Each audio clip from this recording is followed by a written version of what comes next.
everybody. Welcome back for another deck profile. It's so nice to be doing these again. I'm here with my buddy Basil. Tell me what you got today. Well, unfortunately, Jacob, I'm traveling into your realm for this deck. It's a deck I was really looking forward to it, and if you watched the most recent episode of the Two Tamers Talk podcast, you know what's coming. I sure do. It is deck Storugoromon. It's a deck that I was really excited for because it really felt like the best of black and the best of purple put into a deck. And playing with it more, I have realized how true that is. The deck is extremely versatile and very, very strong. And before we get into the deck profile, there is one thing that I want to mention, and it's sort of the split in deck building decision making between players. Obviously, it is a purple and a black deck. Meaning you can go in two different ways. You can either build it with a black base or build it with a purple base. Unfortunately, we're on the purple base. I think it's a little bit stronger with a lot more access to some of the search cards. If you are interested in a black base, I highly recommend checking out the Niagara Regionals results. Ben, beloved content creator and Digimon savant, has a blacklist that I think is tremendous, but this is a purple version. And we all know Basil hates purple, so if he's going with purple, it's got to be pretty good. I love black decks, and I love Dorumon, but here we are starting with the purple base for the Dex Dorugumon deck, and obviously we're starting with the new Baumon. Yeah, this card's pretty good. This card is very, very strong. It basically says if you have a Tamer, you don't need to have one of the pieces of your line. And obviously with a deck in the purple base, we're going to be manipulating our trash well enough to where this card is going to be used basically every time we're promoting and doing our line. This card is extremely strong and better for, in my opinion, Dex Dorugoromon than it is actually for Fenrir Lugumon. Yeah, this does not work nearly as well in Fenrir as it does as the old egg does. Because the Fenrir players are still playing the one copy of the BT14 Baumon. Now, this card is actually a lot worse in this version of the deck because... I'm kind of glad about that, though. Because in between our sort of evolving, we're triggering effects and sort of doing things that need to be separate from the sort of chain evolving that this card facilitates. But we are playing the fifth egg because we are playing a particular white rookie that increases and accelerates our breeding phases. We'll get to that in a second. So 5 eggs is necessary. If you went down to the 4, I think that's great. But I do think you find yourself going to 5 eggs in this deck quite a bit because it is, and in its heart, a true control deck. Oh, absolutely. So it is not necessarily winning games turn 3 or turn 4, but slowly choking your opponent out. So the reason that we're on the purple base is basically comes down to this card in particular, and that is the SR Lugumon. I do not say this lightly when I think this is either the first or the second best SR rookie in the game. It's either this or Patamon. The reason that we're playing the purple base is because we can tuck an AG from trash. Yeah, that card is really good for your consistency and for your accelerating, as well as like being able to use it from trash. You know, if they kill your stack, it goes to trash, whatever, I'll get it back. You know? Yes. The other thing about this card is the inheritable of gaining memory when you play an SOC really shines with this egg. So if you can manipulate your memory so that you pass your opponent to 1 memory, you will end your mind link. You will gain your memory off of your Lugumon because ending mind link counts as playing an SOC card. You will play out your AG from sources, retain the turn with the mind link, then you can reattach mind link to trigger your Baumon. Absolutely. So if you can manipulate your memory such that that is the case, whatever piece you're missing is in the trash is effectively in your hand. So this is the big reason that we're switching from the black base to the purple base. The Dorumons and the Kosuges are obviously good. It's a great form of protection. But the reason it's worse is A, there's only one copy of Kosuke compared to the 2 copies of AG.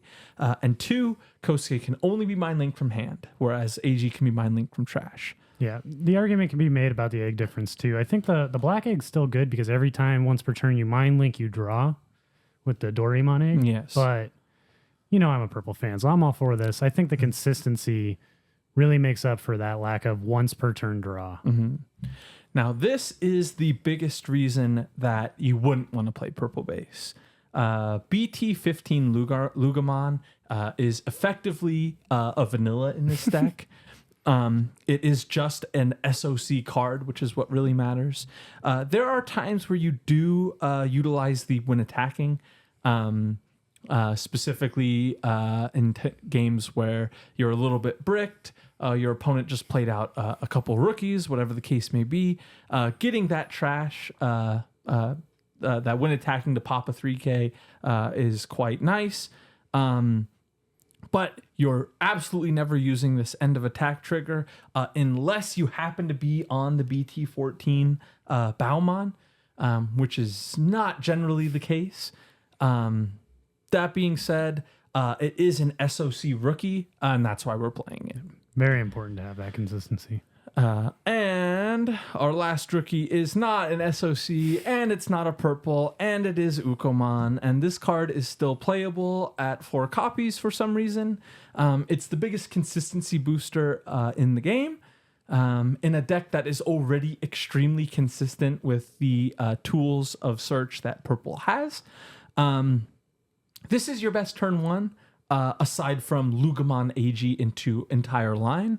But if not, you just throw the Ukomon, you promote, you get another egg, you find either you're missing the Lugamon, you're missing the AG, you're missing 4, 5, or 6, whatever the case may be. Ukomon is going to help you find it. As well as there's just not a great rookie to play in this spot. People can play things like Floodgates, the Gazi, the Psych.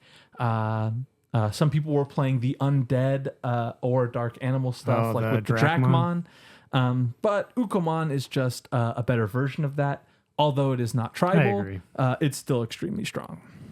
And if they ever restrict it, there are replacements, but the consistency of this card is just too good. It's very good. And so that's it for level 3s. Just 10, I think, is all you need. More than enough. Because of how much search is in the deck. So we'll move on to the level 4s, starting with one of my favorite cards that they've ever made, is the BT16 Dorugamon. This is the linchpin of this deck. It has collision, so it's going to be a little bit of early board control. And then it has on play and when digivolving, trash a card, draw a card. If you are mind linked, something must attack start of your main phase. Now, this is a term in the game that does not have a keyword for some reason. I've been affectionately referring to it as taunt. So I'll say taunt something. And I will be saying that for the rest of the profile. But that is what's going to turn on your entire deck. Your entire goal is to get your opponent out of raising, make whatever Digimon they have, make it attack, and then respond to it in any way you can. Yeah, this card is really good for everything it does. Even its inheritable is very helpful. Yes, the all turns 1K is extremely important. We need to hit big DP thresholds, and this is one of the ways that we do that. Now, the other thing that really made me keen on the deck when I first saw it getting revealed is the new Dex Dorugamon. I really like these. I've been a fan of Alphamon since I've been playing the game, and you have been too. Yep. And the old Dex Dorugamon was a card that I thought was really cool. It activated your Cool Boys, pitch a card, gain a memory to set up your trash for the Alphamon, a blocker and retaliation. But this card is way, way more interesting. It has the unique effect of the trash effect. If you swing and die, evolve from the trash to not die. And then if you are on top of a Dorugamon, pitch a card and delete a 4-cost. And that 4-cost threshold is insane because that's how much level 5 aces cost. It also gives you your reboot for the deck. It's just it's a really strong pairing with the Darugumon. Yeah, I love that from the trash Evo to prevent deletion. Yeah, It comes off way more often than you'd think, and especially when you're swinging with collision. If they also tied in power, I survive kind of thing. Yes, there's a lot of cool stuff you can do with it. My one complaint about this card is when digivolving, you have to trash even if you're not killing something. Yes. It's kind of weird, but yeah, worth it. Well, the thing, if you evolve from the trash, they wanted to keep you hand neutral. Yeah. Because you get the draw for Evo, and then you didn't evolve from It the makes hand. sense. Obviously. It's just weird. Another card that I am really happy to keep in the deck when compared to the black base is the BT 15 Tyrannomon. I love this card as an opener.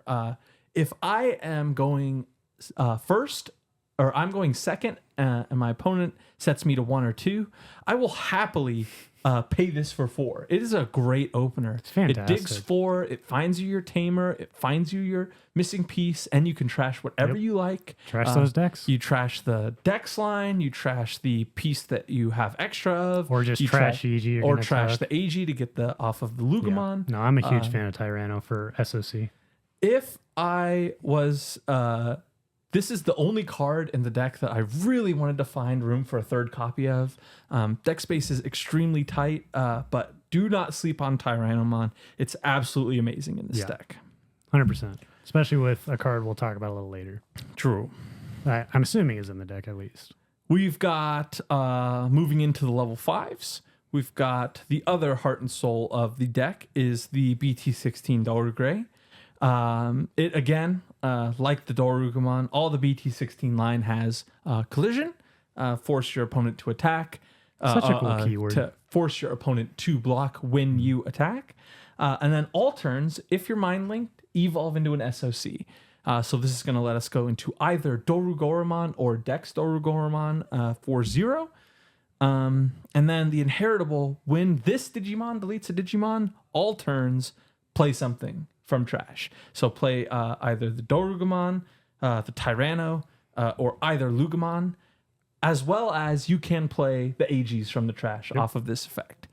And so that's all turns. So if you delete something on your turn and then they have to attack with something and delete that by blocking, you're just going to go extremely wide. I like it. And the other interesting thing about this card is if you know your opponent is playing Crimson Blaze or other kinds of deletion removal, if you spawn out the Darugumons and they play that card, you evolve into decks and retain your wide board. Yeah. So I've gotten people with that. Extremely strong. Continuing our Dex line, we've got 2 copies of the level 5 Dex Dorugreymon. I expected more of these, I'm not going to lie. Yeah, this card is really interesting because it is a 1-cost Evo on your Dorugray, so that's already slight deterrent compared to the Dex Doruga. But this card is what opens up huge damage thresholds in the deck. So obviously it has a similar effect to the Dex Dorugumon when digivolving. Pitch a card. If Dorugrays and sources delete a play cost of 6. Play cost of 6, a little bit less relevant than play cost of 4, but it's still nice. But the inheritable is what really opens up this deck. End of attack, you choose a Digimon, one of your Digimon. You delete that Digimon that you've chosen and one of your opponent's Digimon. Now, with the trash effects of this deck, you're always going to be on the advantage of that. For example, if you're into your level 5 or your level 6 Dorugoromon, you can choose to delete that and delete one of their megas. Then activate the trash effect of the Dex to not die, and you'll get the new unsuspend effect from the Dex Dorugomon. I like it a lot. This card is how you really do a lot of checks in this deck and a worthy inclusion at 2. I like it. There is actually one last level 5 in the deck, and this is sort of the flex spot as we wait for Scramble. And it is the Helugarmon, the original BT14 Helugarmon. This card is extremely strong, especially paired with the Tyranno. No, I'm well aware. And a certain white tamer that we'll get to in a second. But basically, if they set up a Mega with no protection, At any point, it is liable to die. As well as this is one of the cards that can help us get cards out of our hand for our Mirage matchup. It's just an extremely strong card. It's removal at any point, and it's going to make use of some of our less common cards like the new Lugamon and the old Baumon. Yeah, Helug, fantastic card. We'll get into the big bad himself, the Dorugoromon. Now, this was a card that we had before we had the Dex line, and it really didn't quite come into its own, but it, as its own card, is still quite strong. Like its other BT16 counterparts, it has the collision effect, and it also has, when digivolving, if you're mind linked, delete a Tamer or Digimon that's unsuspended. Tamer hate is pretty hard to come by these days. And so having a card like this is great to pop those Davis and Kens, the rogue blue flare deck. the Digicross strategies will hate to see this. The Matt and Ties from the new Omnimon deck. The Marcuses are coming back with the Shine Gray stuff. There's a lot of Tamers that must perish. Tamers are just getting more relevant. And this is your way to deal with them. And it also has all turns when a Digimon is deleted unsuspend. So if you collide with something and kill it, unsuspend. If one of your Digimon dies on a swing, unsuspend. Calling. So if we hit something with calling, you'll unsuspend. It's just a great way to get more damage in the deck. Worst case scenario, you can also end of turn when your Helug dies, get your unsuspend for your, so you're standing. If you don't have the reboot. Yep. His partner in crime on the level 6 slot is Dex Dorugoromon. This card's so cool. Same effect as our other Dex lines, but this is amped up to 11. It is when digivolving Ultimate Flare, which is insane because it's a little bit better than Ultimate Flare because it says all of your opponent's lowest level. So if your opponent is 5 wide with Megas, they will all die. As well as something you have to know about D-Digivolve 3 is it's D-Digivolve up to 3. So if your opponent has, let's say, 3 level 4s and a level 6, you can D-Digivolve the level 6 2 steps to the level 4 and then delete the entire board. Part of the massive amount of skill expression in this deck is clearing boards and being able to time out your Dorugray, Dex Dorugray, Dorugora, and Dex Dorugora at an optimal level is extremely tricky. And doing it properly is very rewarding. So if you're playing this deck and get frustrated that you're not wiping boards, just play some more games on it because you will get better at it. Deck definitely takes some practice. I remember the first time I played against this deck, they revealed the Dex Dorugora on I think it was like a memory boost or a training or something. I was like, can I read that? Because I know it does a lot. I just got to remember what. As soon as I was like, oh, yeah, we cannot let this happen. Yeah. We are playing one level 7 in the deck. Obviously, one copy of Ruin Mode. Never leave them without it, right? It's a very good card. It's even better in decks that are playing Analog Youth. It's a good card. We all know what it does. Yeah. Jump into Tamers in the deck. First, we'll start off with the new code, Cracker Fang. It's AG, but instead of start of main gain 1, it's a setter. It has the exact same effect otherwise, Alliance and Blocker. I'm just mad it doesn't have an alt art. It does. It has a pre-release stamp. That's as good as we get. And we have 2 copies of AG. So just 5 copies on the Tamer. It is a shocking difference, 5 versus 4 Tamers. If you've played, it's a big difference. If you played Luga pre BT17, you'll understand how many more AGs there are in the deck compared to how much there were. It's extremely beneficial, especially because we can mind link them from the trash, which is why the purple base reigns supreme. Because we can play 4 copies of Analog Youth. This card is great if our opening hand is Analog Youth 456. We are keeping the hand and we are playing Analog Youth. We're finding our SR Luga and we're trashing our Cracker Fang. Living the dream. And we're good to go from there. This card is extremely strong. And the reason that the black base suffers so much is its replacement for Analog Youth is Cool Boy. And Cool Boy bottom decks Kosuke, and there's no way to get him back from down there. So that's sort of the reason why we're moving to the purple base. I like it. And since we're on purple base, obviously 4 copies of Wisdom Training. It's a great card. It allows us to find our Tamer, our missing piece, whatever you can. Wisdom Training is a huge boost of consistency to the deck. Now this card, this is a card that I did not believe in at first. I told you it was good. The man sitting to my right has since proven me wrong, and I'm actually up to 2 copies on this card compared to other decks.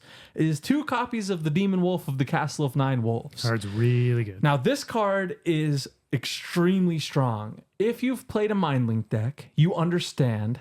If I don't have my Tamer, I lose the game. Yep. This is, along with the Analog Youth and the Wisdom Training, 2 copies of Let's Find AG. It is search 3, grab a card. If you grab a card, trash a card. So you're going to be able to grab your Cracker Fang or your AG, put it in the trash for your SR Luga, and you're good to go from there. This card is extremely strong. I'm a huge fan of the delay effect to just play a Tyranno for 2, get even more search from there. Yes, and that's the other thing, is it plays stuff from the trash, which you are setting up with your Dex line, your Analog Youth, your Hellugarmon. Yep. The entire line sets up your trash for this card, and it is very, very strong. 2 more cards in the deck, a couple more options. The first is our Free Square, Calling from the Darkness. We need things to die in this deck on particular timings, especially because the deck Storugora says when evolved from trash do effect, so we can activate that with our Baumon, or we can just kill our Dorugoramon with the calling effect. One thing to note with this card and sort of the timing of it all is you pay the 1 cost, your thing dies, you evolve into your decks, you draw for Evo, then you finish resolving your calling, then you finish resolving your Dex Dorugoramon effect. Really weird how all the timing works. But It is weird. Shout outs to Digimon Simulator Online. Please fix your ordering of that. Last card in the how's deck. the order of it work on there? They make you do the entire Dex Evolve before you finish the calling. Oh, the when Digivolving effect? Yeah. Yeah, I don't think that's right. Let us know in the comments. One last card in the deck, and it's an option that I don't think a lot of people will expect. 1 copy of Breath of the Gods. Yeah, I didn't expect from way this. back when. Those of you who are looking forward to the competitive scene in BT17, EX7, and beyond, as far as the eye can see is blue. It's going to be a lot of bounce. It's going to be a lot of bounce all the time. These are your Mirages, your Ancient Garus, your Imperial Dramons, etc., etc. Breath of the God says, if blue wanted to do blue things, don't let blue do blue things. As well as if you're missing that reboot, let's your Dorugamon reactive. As well as if your opponent wanted to go into Fenrir Lugamon Take Mikazuchi, don't die, because it's not a persistent DP minus effect. So this is a card that comes up every now and then. It's a little bit low on the consistency of it all because it is black in a purple deck. It's going to miss off of your trainings. It's going to be trashed by Analog Youths. But it is a worthy inclusion at 1 because when you have it, you're really glad that you have it. Sometimes the cards are just that way. And that's the deck, guys. I seriously think this is a contender for one of the top decks in the format. It's extremely strong, and it's a very skill-expressive deck. If you put in time with this deck, it will reward you. Yeah, it's definitely one of those decks that, like, the more you see it in action, the more you realize just how much it can do that you just didn't even think of just reading the cards. Sometimes it's kind of crazy. That's right. I really like it. And so that's what we got for decks, guys. If you've made it this far, thank you so much for watching. Give us a like, comment, and subscribe, and we'll catch you all on the next one.